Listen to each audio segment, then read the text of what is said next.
I know it's been a while since I've posted, at least for the of you that care. Originally I had 2 comeback videos planned, that being a Chainsaw Man or Edge Runners review, and I pretty much threw on the Edge Runners 1 year, as well as the Chainsaw Man 1 year anniversary. But Chainsaw Man is still pretty trendy. Originally when writing this video, I had not read the manga, and for one reason or another, it just didn't click as something that I enjoyed.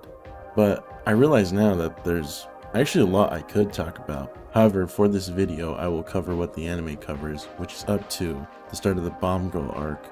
Seeing as it also got announced as a movie, and Reze is one of the most popular female characters in the anime, I'd much rather have it be its own separate video. But I will go into the manga a little bit, so spoilers ahead if you haven't read it yet.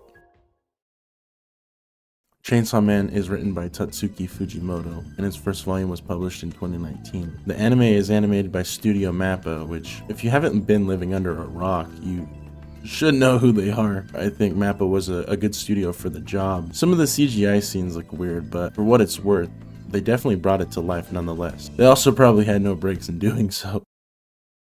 Although pretty self-explanatory in the title, the start of Chainsaw Man is a bit depressing. We have our main character Denji, and not too much is known about him other than he's homeless and broke. He and his dog Pochita are paying off his father's debt by hunting devils for a Yakuza boss, or the Katana Man's grandfather. During the first episode, we get into how Pochita and Denji's dynamic works, and see the deal that they made between each other. We understand Pochita and Denji's true dreams, and Pochita offers him a deal. Denji's circumstances be what they are, he accepts Pochita's offer, allowing him to become Denji's heart. I think the most important thing introduced in episode 1 is arguably, if not the most important character, Makima.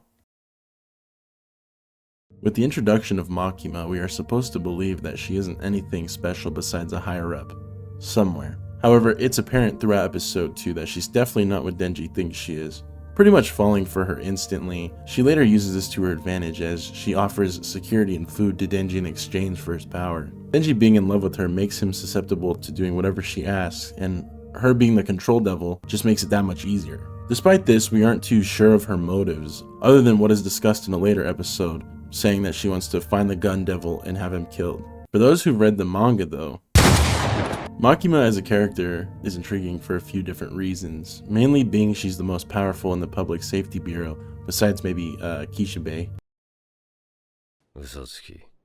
Kishibe, however you say his name. Her power is showcased in episode 9 when she starts doing some shit and wringing people out, quite literally. I don't know what the fuck that is, but also her infatuation with the Chainsaw Devil.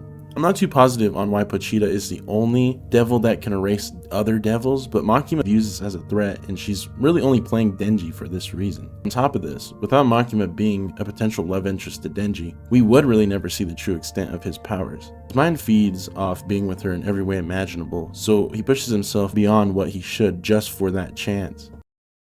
Throughout episode 2, we are introduced to more of the Bureau. Aki is assigned to help Denji on his first day, despite having a partner of his own in Himeno. Holy fuck! Here's where we get some backstory behind Aki's character. He explains that his family was murdered by devils, so he thinks that they deserve to die and suffer. This quick line that Aki says is kind of overlooked because Denji is kind of a degenerate and realizes his only dream is to touch them. When they get back, Power is introduced and is assigned to team up with Denji. He's a bit hesitant at first and realizes his dream could be right in front of him. Just like most females in the anime, he makes a deal with them in turn for a favor. After we spend 2 episodes on Denji and Power trying to save her cat Meowie, she moves in with Denji and Aki. In episode 5, we are introduced to probably the best dynamic in the series, that being Aki and Himeno. Despite being completely platonic, it's definitely the most real in the series.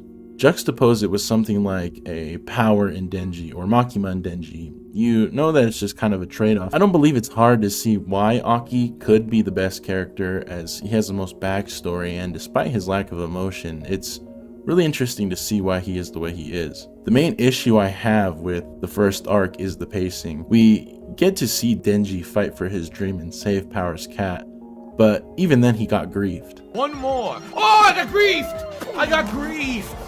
Fujimoto could have put this into something more like world building or character building. Not every character needs an Aki-type backstory, but understanding the emotion and things that make the character who they really are is definitely more investment worthy. Although completely unrelated, things like Himeno flashbacks feel like a break because they're almost in their own world, at least one that you might want to see played out.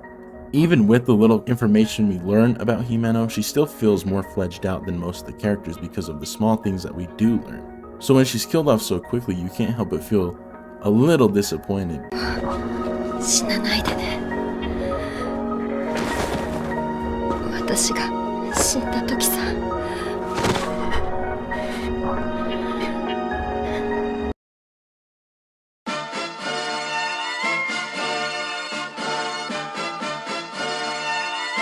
But I am getting ahead of myself.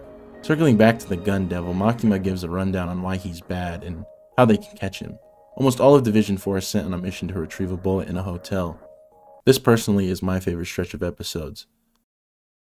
We get a lot of information about the characters and even a showcase of their powers. The main focus of it being how they work in a stressful situation. Because of the overwhelming stress put on the characters, Denji ends up and in an act of desperation, we see how far Denji is willing to go just for a kiss. But more importantly, Kobeni.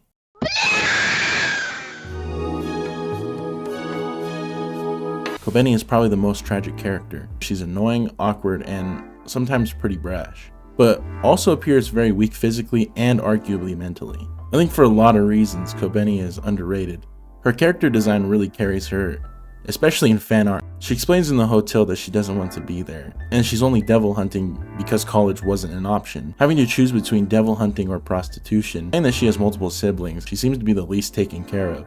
This point being further reinforced by her appearance at the bar when she shows up in hand-me-downs. What's most interesting about her character is her inability to disclose her devil. She seems very meek and timid, but during the first battle with the Katana Man, she's actually pretty powerful. I think Kobeni could have been a good reoccurring character, and she kind of is, if you can say like her other 3 appearances are reoccurring. But her problems at home and her experience with devil hunting, she probably could have been a good rock for Denji as someone to relate to. And this sort of happens in chapter 92, but she shuns him away for whatever reason.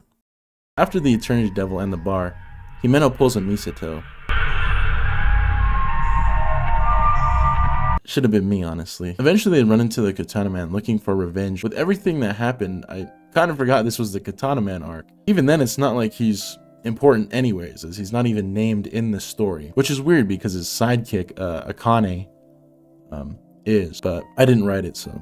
With Himeno's death, we surprisingly get a moment of Denji that could have been important. He sees Aki suffering and thinks about why he doesn't feel anything, or even if he would feel anything. Eventually he just realizes he isn't human anymore, and there's most likely nothing that can make him sad. The manga does a good job of exploring this concept of Denji's emotions with things like Asa, Power, and even Ayuda. The last couple episodes focus on killing the Katana Man, if you can even say that. Power and Denji train with Kishibe, and per Makima's wishes, they end up going to find him and kill him. Aki is faced with the ghost that got Himeno killed, and in revenge, ends up killing the ghost devil. Really makes you wonder why he'd go out of his way if they were completely platonic, but that's probably because his love for redheads, and even that's female optional. They eventually kill the Katana Man. He literally killed fucking Himeno and caused a bunch of terror just to get kicked in the nuts a bunch. Like, what the sure, whatever.